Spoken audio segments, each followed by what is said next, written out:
Ini termasuk adalah sholat sunnah yang disunnahkan berjamaah. Sholat sunnah yang disunnahkan berjamaah. Artinya, tapi tidak harus berjamaah. Sholat sunnah yang disunnahkan berjamaah, tapi tidak harus berjamaah.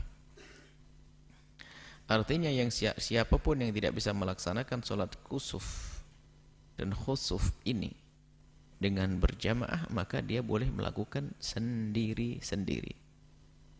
Seperti pertemuan yang lalu, sholat hari raya Idul Fitri dan Idul Adha adalah termasuk sholat sunnah yang disunnahkan berjamaah. Jika kita tidak sempat melakukan sholat hari raya Idul Fitri berjamaah, maka tetap disunnahkan kita sholat hari raya Idul Fitri tanpa berjamaah. Baik. Qala Imam Abu Suja rahimahullah ta'ala nafa'ana Allahu bihi wa bi ulumihi wa bi ulumi masyaikhihi wa talamidatihi fid dari amin, fid daraini amin, sampai kepada bab fasal fi salatil kusuf wal khusuf. Wa salatul kusufi sunnatun muakkadatun. Salat gerhana ini adalah sunnah yang sangat dikukuhkan, diharap, diminta. Sunnah yang sangat. Fa in fatat lam tuqda. Fa in fatat lam tuqda.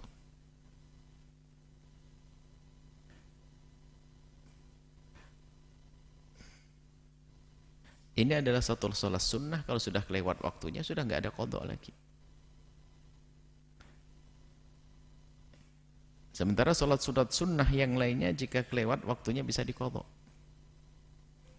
Ini yang tidak bisa diqadha. Karena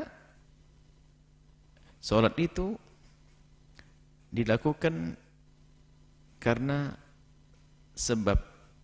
sebabnya yaitu gerhana. Kapan gerhananya hilang, ya sudah, berakhirlah kesunnahannya.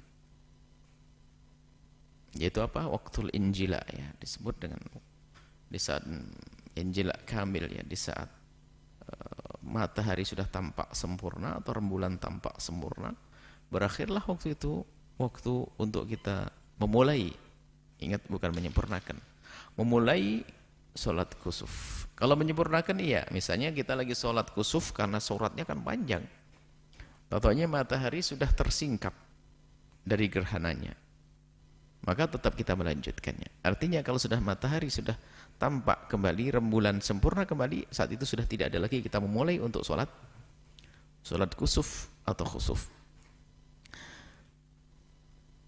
Uisalli li kusufi syamsi wa khusufil qamari, salat untuk gerhana matahari dan rembulan itu adalah raka'ataini, 2 rakaat.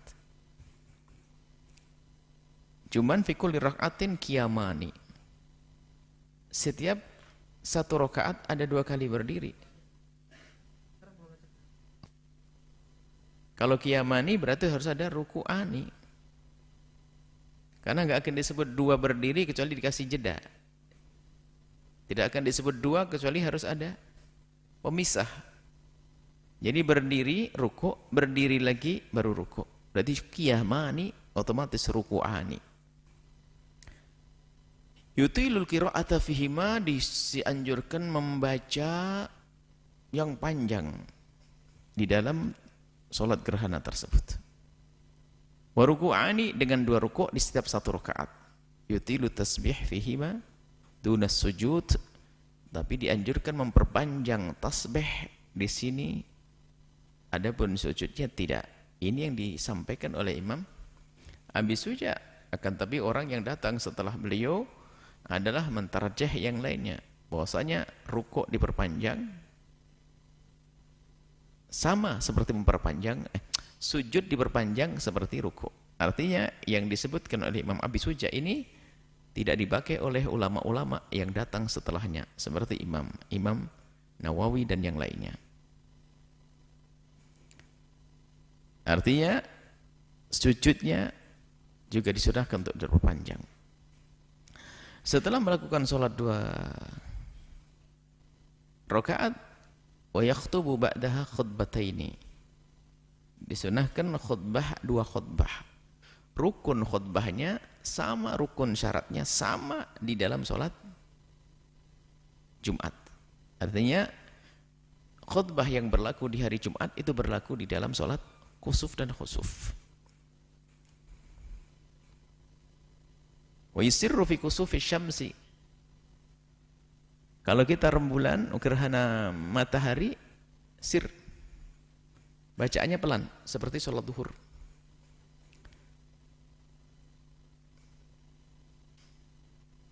Wa yajharu fi khusufil qamari, dan menerangkan, mengeraskan suara di saat melakukan sholat gerhana rembulan.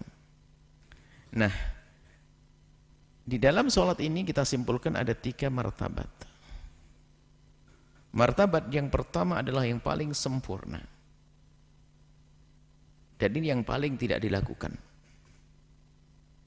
Paling sempurna, yang paling tidak dilakukan. Tapi boleh-bolehlah ini anak-anak pada hafal Quran. Kalau ada khusuf nanti kayaknya harus diberi amanat untuk menjalankan sholat khusuf sesuai dengan martabat yang pertama. Setelah membaca surat Al-Fatihah yang pertama, ini rokaat yang pertama sebelum rukuk yang kedua. Rokaat pertama sebelum rukuk yang pertama. Setelah membaca surat Fatihah, bacaannya adalah surat Al-Baqarah. Baqarah baca semuanya. Kalau tidak Baqarah diperkirakan sama dengan surat Al-Baqarah. Kemudian setelah itu kan rukuk, berdiri lagi. Di berdiri yang kedua di rokaat yang pertama diperkirakan 200 ayat. Kayaknya sudah ada yang nyoba ini. Kemudian setelah itu kan rukuk, sujud, berdiri lagi.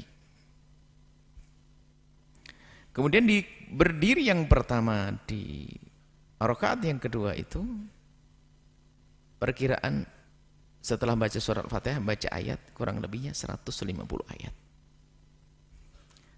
Kemudian rukuk, berdiri lagi, membaca surat Al-Fatihah, baru baca surat lagi,